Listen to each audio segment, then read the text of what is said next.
러시아의 작가인 이반 뚜르게네프라고 하는 사람이 1862년에 아버지와 아들이라고 하는 작품을 발표했습니다. 원래 책의 제목은 복수 형태로 되어 있어서 아버지들과 아들들이라고 합니다. 이 작품은 아버지 세대와 아들 세대 간의 갈등을 다루고 있는데, 아버지 세대는 보수주의를 대표하고 반면에 아들 세대는 진보주의를 대표합니다. 아버지들이 볼 때 아들들은 철없는 허무주의적 반항을 일삼는 세대로 보이고, 반면에 아들들이 볼 때 아버지들은 이미 생명력을 잃어버린 과거에 집착해서 살아가는 답답한 세대로 보여집니다. 아버지 세대와 아들 세대 사이에 깊은 갈등이 존재한다는 것입니다. 여러분, 이런 모습은 오늘이라고 해서 예외는 아닐 것입니다. 우리 대한민국 각 가정에도 또 우리 사회에도 아버지 세대와 아들 세대 사이의 갈등은 더 깊어지고 있다 하는 생각을 가져보게 됩니다. 그런가 하면 아버지와 아들 세대의 갈등을 다루는 것이 아니라 그것이 치유되고 회복되는 아름다운 이야기를 담고 있는 책들도 있습니다. 작가 김재헌 선생께서 똑같은 제명의 책을 써서 아버지와 아들이라고 출판을 했는데, 그 내용은 오랫동안 깊은 대화를 나누지 않고 방치했더니 그 아들이 방황하고 빗나가려 하는 것을 염려한 나머지 이 아버지가 아들을 설득해서 경상북도 영덕에서 출발해서 부산까지 180km를 5박 6일 동안 함께 걸으면서 아버지는 아들을 이해하게 되고 아들도 아버지를 이해하게 되는 그 과정을 담고 있는 책을 펴낸 적이 있습니다. 이 5박 6일 동안을 같이 걸으면서 아버지와 아들은 가슴의 대화를 나누게 됩니다. 그 시간의 수고가 결코 헛되지 않아서 이 아들이 부산에 도착해서 쓴 그 마지막 날 일기가 상당히 고무적인 내용을 담고 있습니다. 드디어 여행의 마지막 날이다. 여전히 종아리랑 발목 관줄이 욱신거리고 아팠지만 아빠께 빨리 출발하자고 졸랐다. 걸은 지 1시간 정도 되자 부산광역시라고 적힌 표지판이 보였다. 나는 아빠 여기가 부산이에요 하며 기뻐했는데 웬걸 우리의 목적지인 노포동 지하철역에는 3시간이나 더 걸은 후에야 도착했다. 아빠의 어린 시절을 보냈던 곳에 가보기 위해 지하철을 타고 서대신동 역에서 내렸다. 거기서 아빠가 어린 시절 신문을 팔던 이야기를 해주셨는데 마음이 너무 아파왔다. 뭔가 위로를 해드리고 싶었다. 나는 외갓집으로 가는 길에 슬며시 아빠의 손을 잡았다. 초등학교 4학년 이후로는 아빠 손을 잡았던 기억이 없다. 좀 쑥스러웠지만 좋았다. 이렇게 쓰고 있습니다. 다 큰 아들이 아버지 손을 꼭 잡고 걸어가는 모습은 남들이 보면 조금은 이상하게 보일 수도 있었겠지만 그 아빠와 아들 사이의 관계가 회복되었음을 보여주는 상징적인 모습이라고 생각이 듭니다. 아버지와 아들, 아주 특별한 관계입니다. 아버지도 남자요, 아들도 남자입니다. 공유할 수 있는 내용이 너무나도 많을 것입니다. 그러나 갈등이 깊어진다면 이 아버지와 아들만큼 고리 깊은 관계도 없을 것이라는 생각이 듭니다. 그래서 여러분, 아들에게 존경받는 아버지가 된다면 그것만으로도 그 아버지의 인생은 결코 헛되지 않았다는 생각을 가지게 됩니다. 여기 이 자리에도 많은 아버지들이 앉아 계신데 여러분들께서는 자녀들로부터 어떤 아버지로 여겨지고 계시는지 한번 생각들을 해보시면 좋겠습니다. 이스라엘 역사에 있어서 최고의 부귀영화를 누렸던 사람은 솔로몬 왕입니다. 하나님께서 주신 지혜로 솔로몬은 무려 3천 잠언을 이야기하였고 그 중에 상당 부분이 성경의 잠언서 속에 나타나 있습니다. 그런데 잠언을 읽어보면 솔로몬은 유독 아버지와 아들의 관계에 관해서 많은 말씀을 하고 있는 것을 보게 됩니다. 예를 들면 잠언서 4장 3절과 4절에 다음과 같이 적고 있습니다. 나도 내 아버지에게 아들이었으며 내 어머니 보기에 유약한 외아들이었노라. 아버지가 내게 가르쳐 이르기를 내 말을 네 마음에 두라 내 명령을 지키라 그리하면 살리라. 이렇게 쓰고 있습니다. 여러분, 솔로몬에게 가르침을 베풀어 준 아버지가 누구입니까? 솔로몬의 아버지는 여러분들께서 너무도 잘 아시는 것처럼 이스라엘의 위대한 왕인 다윗입니다. 아버지 다윗에게 있어서 그 아들 솔로몬은 어떤 존재였을까요? 여러분, 다윗은 아내가 여러 명 있었습니다. 그래서 아들들도 많습니다. 사무엘하 3장과 5장을 종합해서 읽어보면 다윗의 아들들의 이름이 무려 17사람 등장하고 있습니다. 그 기록된 순서대로 출생한 것인지는 잘 알 수 없지만 기록된 순서대로 따져보면 솔로몬의 이름은 10번째 등장하고 있습니다. 그러면 17명 중에 한 사람이 그 다윗의 후계자가 되는 겁니다. 여러분, 16대 1의 경쟁을 뚫고 누군가 한 사람은 그 다윗의 후계자가 되는 거 아니겠습니까? 그런데 솔로몬은 바로 그 후계자가 되었습니다. 어떻게 그는 아버지의 후계자가 될 수 있었을까? 사실 따져보면 솔로몬에게는 큰 약점이 있습니다. 그 약점은 솔로몬 자신에게서 기인한다기보다는 그를 낳아준 어머니 밧세바에게서 기인하는 것입니다. 밧세바는 처음부터 다윗의 아내가 아니었습니다. 밧세바는 본래 다윗의 충직한 신하였던 우리야 장군의 아내였던 여성입니다. 그런데 밧세바는 남편이 치열한 전쟁터에 나가 있는 바로 그 시간에 다윗 왕과 불륜 관계를 맺는 죄를 짓게 됐습니다. 물론 연약한 여성으로서 왕명을 거역할 수 없었기 때문에 변명거리는 있다고 하지만 다른 사람들이 볼 때 부정을 저지른 것만은 틀림없는 사실입니다. 그때 다윗도 모든 게 어두워져서 자신이 하는 일이 얼마나 큰 죄인지를 알지 못하고 있던 상태였습니다. 그러던 와중에 우리야 장군은 전선에서 전사를 하게 되었고 미망인이 된 밧세바는 이제 정식으로 다윗의 아내가 됐습니다. 그 사이에서 태어난 아들이 바로 솔로몬입니다. 그러니 아무리 정식으로 맺어져서 낳은 아들이라고는 하지만 그 과거의 사건을 다 알고 있는 이스라엘 백성들의 눈앞에서 볼 때 밧세바도 부끄러운 여자고 그 사이에서 태어난 솔로몬도 떳떳하지 못하기는 매일반이었으리라는 생각이 듭니다.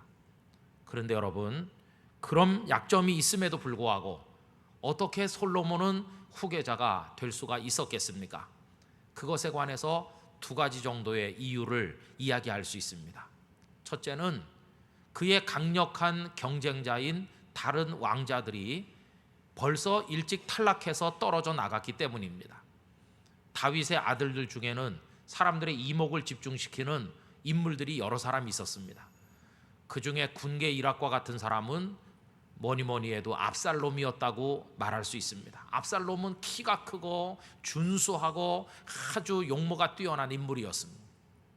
거기다 포용력이 있고 사람들의 아픈 마음을 어루만져 줄 수 있는 친근감도 있어서 수많은 사람들이 압살롬에게로 몰려들었습니다. 그러나 압살롬이 후계자가 되지 못한 이유는 무엇입니까? 그는 아버지 다윗이 버젓이 생존해 있을 때 아버지를 왕의 자리에서 몰아내기 위하여 아버지를 향해 칼을 빼드는 패륜적 행동을 함으로써 반란을 일으킴으로써 그는 그 대열에서 탈락하게 된 것입니다. 그는 그 반란의 와중에 처참하게 죽음을 당하고 말았습니다. 또 한 사람, 후계자가 될 수 있었던 사람은 맏아들로 태어난 암논이었습니다.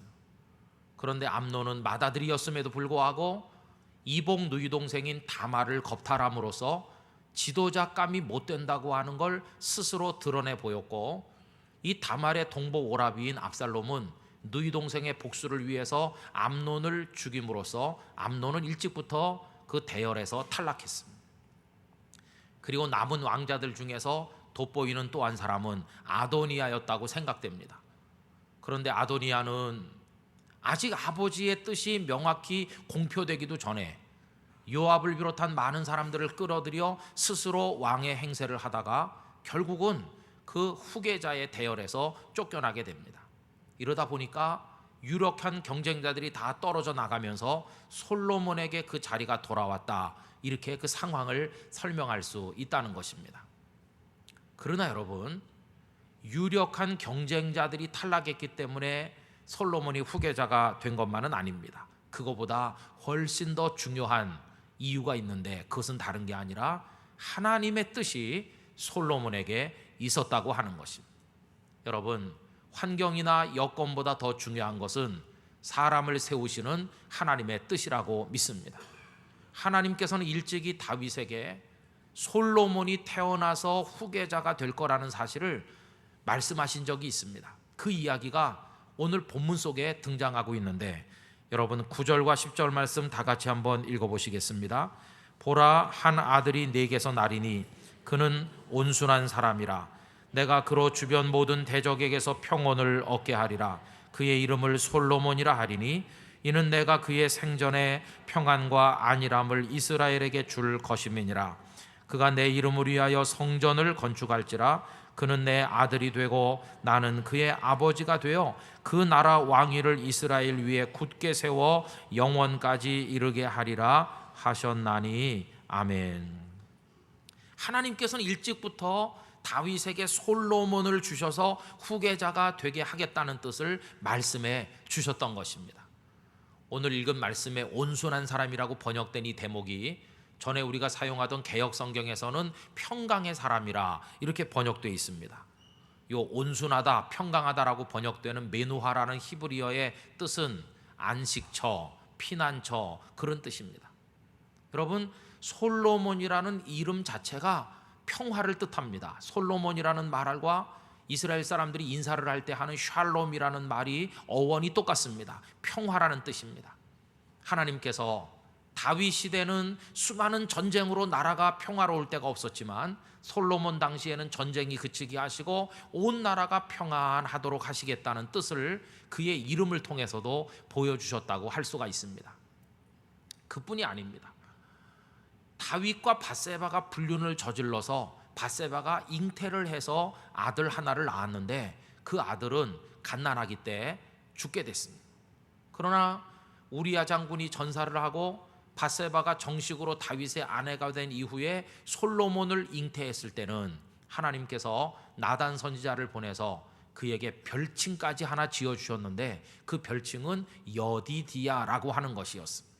여디디야라는 이 별명의 뜻은 여호와께 사랑과 은혜를 입었다는 뜻입니다. 여러분, 그런 의미에서 이 여디디야라는 이름이 얼마나 아름답습니까? 하나님께 사랑을 입는 사람. 이러고 보면 하나님의 뜻이 솔로몬에게 있었다는 것을 그 아버지 다윗이 알고 있었고, 그 사실을 공표한 것은 나중이었지만 다윗의 마음속에는 나의 후계자는 솔로몬이다 하는 마음이 일찍부터 있었다는 것을 알 수 있습니다. 그렇다고 한다면 장차 자신의 후계자가 될 솔로몬이 성장하는 것을 지켜보는 다윗의 마음이 어떠했겠습니까? 얼마나 그 아들을 귀하게 생각하고 살갑게 대했겠습니까? 오늘 이 자리에 계신 여러분들께서 집에 가셔서 그 아들과 딸을 사랑의 눈으로 바라보는 것과 똑같이 다윗은 솔로몬을 귀하게 여겼을 것입니다. 그리고 그 아들에게 무엇인가를 가르쳤다는 것입니다.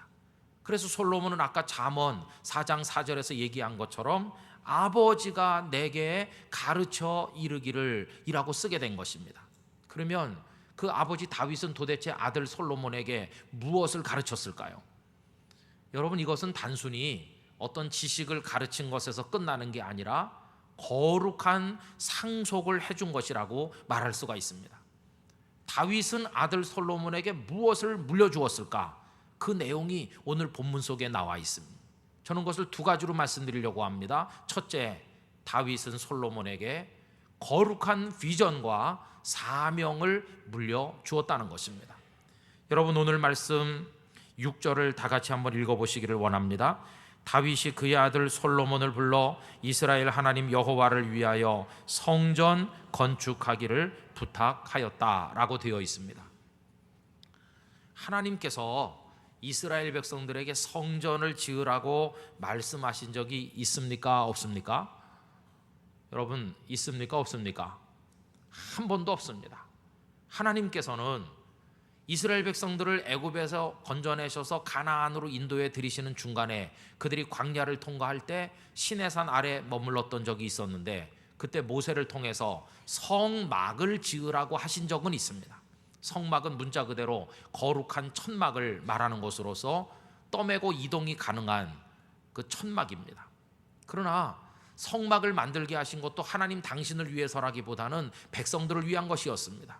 이 백성들이 하나님 앞에 영광 돌릴 장소가 필요했기 때문에, 하나님 앞에 기도할 장소가 필요했기 때문에 성막을 만들어 거기서 제사하고 거기서 기도함으로 하나님의 은혜를 입게 하시려는 백성들을 위한 배려였습니다.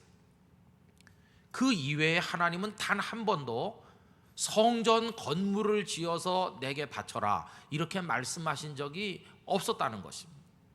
가나안 땅의 수많은 사람들이 섬기는 우상의 종교 이교에서 눈에 보이는 신전을 으리으리하게 지어서 자신들의 신에게 바치는 것과는 달리, 하나님께서는 눈에 보이지 않는 그들의 진실된 마음만을 원하셨습니다. 마음으로 하나님을 사랑하고 경외하고 그 마음으로 하나님의 말씀을 따라 사는 것만을 요구하셨을 뿐 건물을 요구하신 적은 없었다는 것입니다. 그럼에도 불구하고 다윗은 왕이 된 이후에 하나님의 은혜가 너무너무 고마웠습니다. 내 마음속에 있는 하나님을 향한 이 감사와 사랑을 어떻게 표현하는 게 좋을까 생각하다가 성전을 지을 생각을 가지게 된 것입니다. 그래서 그 뜻을 하나님 앞에 표현했을 때 하나님께서는 요구하신 적은 없지만 그의 마음만은 귀하게 받으셨습니다. 그러나 마음은 받으셨지만 다윗이 성전을 짓는 행위는 금지하셨습니다. 그 이유는 다른 게 아니라 너는 전쟁의 사람이기 때문에, 수많은 피를 흘렸기 때문에 성전을 지을 자격이 없다고 하는 것이었습니다.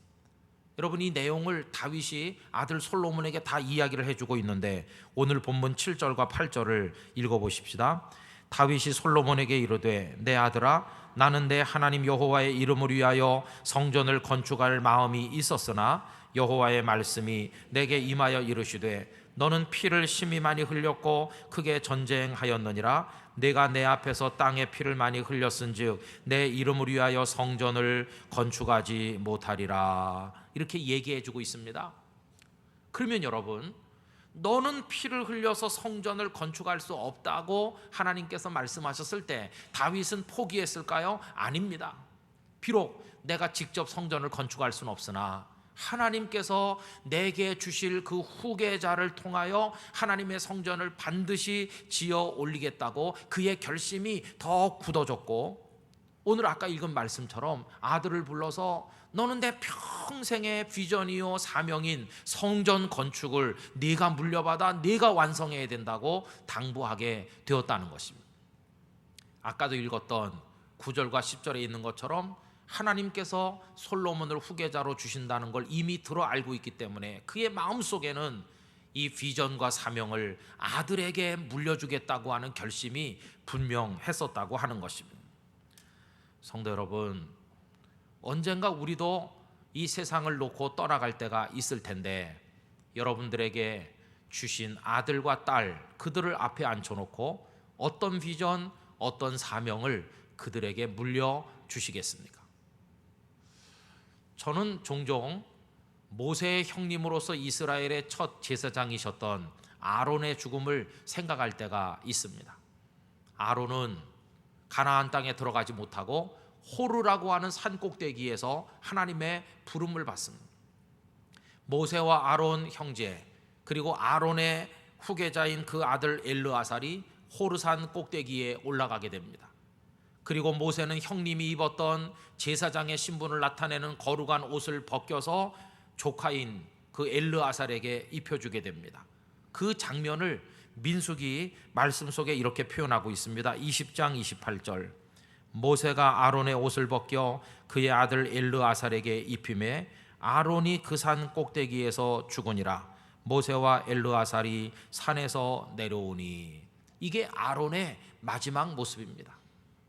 아론의 제사장의 의복을 벗겨서 그 아들 엘르아살에게 입혀주고 아론은 거기서 하나님의 부르심을 받았다. 여러분, 자신의 옷이 벗겨져 아들에게 입혀지는 그 대목에서 그 아론은 무슨 생각을 했을까? 아마 자신이 살아온 긴 세월이 파란만장했던 과거가 눈앞에 쫙 지나갔을 겁니다. 후회스러움이 많았을 것입니다. 특별히 시내산에 모세가 올라가고 내려오지 않고 있을 때 백성들과 부안회동에서 금송아지 우상을 만들었던 자신의 치명적인 잘못에 대한 후회가 컸을 것입니다. 하나님 앞에 좀 더 잘하지 못한 아쉬움도 있었을 것입니다. 그와 동시에 가나안 땅에 두 발을 디디지 못하고 떠날 수밖에 없는 자신의 안타까움을 마음속으로 또 되새겼을 겁니다. 여러 가지 복잡한 감정이 아론의 마음속에 있었을 겁니다. 그러나 그 마음 한구석에는 큰 위로와 기쁨과 감사도 있었을 것입니다. 그 위로와 기쁨은 어디서 오는 것인가? 내가 입었던 제사장의 옷을 물려받아 입음으로 그 비전과 사명을 감당할 후계자 아들이 있다고 하는 데서부터 그 감사가 왔을 것입니다. 엘르아살, 이 애비는 부끄러운 제사장이었다. 나는 하나님 앞에 온전치 못한 때가 많았다. 그러나 너는 이 애비가 하다가 못한 일을 물려받아 훌륭한 제사장이 되라. 네가 있다는 걸 생각할 때 이 애비는 마음이 기쁘다. 그리고 비록 나는 가나안 땅에 발을 디뎌보지 못하지만 네가 가나안 땅의 주역이 될 걸 생각하니 이 애비는 여한이 없다. 그런 마음으로 마음의 감사를 느끼지 않았겠습니까? 후계자가 있어서 비전과 사명을 계승한다는 것은 너무나도 소중한 일입니다. 장례식에 가서 종종 하게 되는 권면의 말씀이 있습니다. 아버지나 어머니가 떠나가신 그 마당에 자녀들에게 얘기합니다.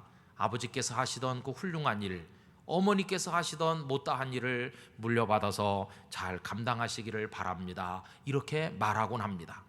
그러나 여러분, 이 권면의 말씀을 어느 장례식에서나 다 할 수 있는 것은 결코 아닙니다.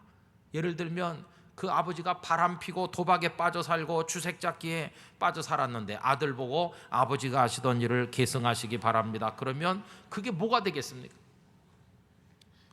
적어도 그 아버지와 어머니의 가슴 속에 하나님을 사랑하는 마음이 있어서 선하고 아름다운 비전을 가지고 사명감을 가지고 살았을 때 그 자녀에게 그것을 계승하라고 권면하게 되는 것이고, 여러분 그 자체로서 그 가문은 복 있는 가문이 되는 거 아니겠습니까? 저는 우리 땅끝교회 성도들의 가정마다 그와 같이 되시기를 진심으로 기원하는 것입니다. 우리 자녀들에게 물려줄 비전과 사명이 내 가슴 속에 살아 숨쉬고 있는가 질문을 해봐야 됩니다. 두 번째로 다윗이 솔로몬에게 물려준 것은 하나님을 평생 경외하는 신앙과 그때 하나님이 내려주시는 고귀한 복이었습니다. 13절 말씀 다 같이 읽어봅시다. 그때 네가 만일 여호와께서 모세를 통하여 이스라엘에게 명령하신 모든 규례와 법도를 삼가 행하면 형통하리니 강하고 담대하여 두려워하지 말고 놀라지 말지어다. 아멘. 솔로몬아, 내가 하나님의 규례와 법도 그분의 말씀을 내가 그분을 사랑하는 참 신앙을 가지고 지켜서 행하면 내가 복을 받아 형통하게 된다. 이 애비가 지나간 세월 동안 그렇게 살았는데 너도 이 신앙과 복의 계승자가 돼야 된다. 이게 다윗이 솔로몬에게 남긴 이야기였습니다. 다윗은 베들레헴의 일개 목동이었던 자신이 큰 나라의 왕의 자리에 앉아있는 이 모습이 하나님의 은혜로 됐다는 것을 깊이 알고 있었습니다. 평생 베들레헴의 목자로 삶을 끝마칠 자신에게 사무엘을 보내 이스라엘의 왕이라고 하는 새로운 비전을 주신 분이 하나님이신 걸 알고 있습니다. 골리앗 앞에 모든 사람이 숨을 죽이고 숨어 있을 때 어디서 솟아난 용기인지 그를 향해 당당히 나갈 수 있도록 하신 분이 바로 여호와 하나님이신 것을 그는 알고 있습니다. 사울의 집요한 추적 속에서도 그의 생명을 생명싸개 속에 싸셔서 지키고 보호하시고 인도하신 분이 하나님이심을 그가 잘 알고 있었습니다. 스스로 사울을 제거할 생각을 했던 적도 없고 행동한 적도 없지만 하나님께서는 순리적으로 그를 이스라엘의 왕의 자리에 앉혀주셨는데 이 모든 것이 여호와 하나님의 인도하심이요 복임을 그가 알고 있었던 것입니다. 그래서 다윗은 여호와 하나님을 향한 자신의 그 마음, 얼마나 어려움을 겪을 때마다 하나님 한 분만을 바라봤었는지 자신의 그 간절한 하나님을 향했던 그 신앙과 하나님이 내려주셨던 그 복을 아들도 이어받기를 간절히 원했다는 것입니다. 아들의 시대가 와도 세상에는 여전히 어려움은 있을 것이고 위기는 올 것이고, 그때마다 내 아들이 내가 그러했던 것처럼 솔로몬도 여호와 하나님을 경외하는 신앙과 하나님의 복을 통해 이겨나가기를 바라는 간절한 그 마음으로 그것을 계승시키고자 했다고 하는 것입니다. 여러분, 이러한 과정을 통해서 솔로몬은 다윗의 왕위를 잇는 계승자가 되었을 뿐만이 아니라 비전과 사명의 계승자가 됐고 신앙과 복의 계승자가 되었습니다. 그는 전무후무한 부귀영화를 누리는 사람이 됐고 성전을 아름답게 지어서 아버지가 꿈꾸던 것을 하나님 앞에 이루어 바치는 훌륭한 계승자가 되었다 하는 것입니다. 우리들의 신앙은 개인적인 측면이 있는가 하면 공동체성도 있습니다. 개인적이라고 하는 것은 우리 각자가 하나님께 대해서 어떤 믿음을 가지는가 하는 차원을 말하는 것이고, 공동체적 측면이라는 것은 그 신앙이 공동체 안에서 유지되고 더 성숙해지고 서로 아름답게 격려함으로 상승작용을 일으켜서 훌륭해지는 것을 말하는 것입니다. 우리 각자가 하나님을 향한 믿음을 가지고 있지만 그런 분들이 모여 가정을 이루고 가정 안에서 아름다운 영적 도전을 주고받고 격려를 주고받을 때 우리들의 신앙은 더 귀하게 하나님 앞에 열매를 맺게 된다는 것입니다. 여러분, 부모는 자녀들에게 피를 물려줍니다. 그러나 그리스도인들의 부모는 피만 물려주면 안 되고 예수님의 보혈을 물려주어야 됩니다. 우리는 육체적인 피를 물려줌으로 또 하나의 사람을 만드는 데서 끝나면 안 되고, 이 거룩한 예수님의 보혈, 그 비전과 사명, 그 신앙과 복을 물려줌으로 그리스도인을 만들어 나가는 부모가 돼야만 한다는 것입니다.